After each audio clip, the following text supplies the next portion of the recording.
নমস্কার, সকলকে হিন্দুস্তান বার্তায় স্বাগতম। আমি উত্তম রয়েছি আপনাদের সাথে। পাচারের আগেই 4 কেজি 340 গ্রাম হেরোইন উদ্ধার করলো বিএসএফ, যার বাজার মূল্য প্রায় 10 কোটি টাকা।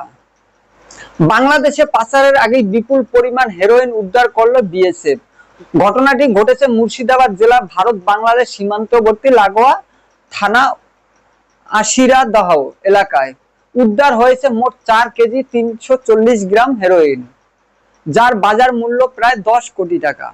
বিএসএফ সূত্রে জানা যায়, গতকাল রাতে চোরাকারবারিরা ভারত বাংলাদেশ সীমান্তবর্তী আশিরাদাহ এলাকায় দিয়ে বাংলাদেশে নিষিদ্ধ মাদক দ্রব্য হেরোইন পাচার করতে যাচ্ছিল, কিন্তু সেই সীমান্তবর্তী এলাকায় মজুদ ছিল বিএসএফ এর 149 নম্বর ব্যাটালিয়ন জওয়ানরা।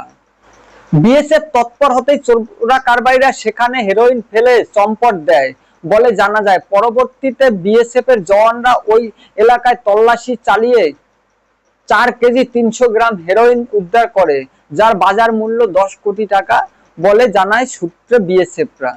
পরবর্তীতে বিএসএফ জওয়ানরা ওই এলাকায় তল্লাশি চালালে 4 কেজি 340 গ্রাম হেরোইন উদ্ধার করে, যার বাজার মূল্য প্রায় 10 কোটি টাকা বলে জানায় বিএসএফ।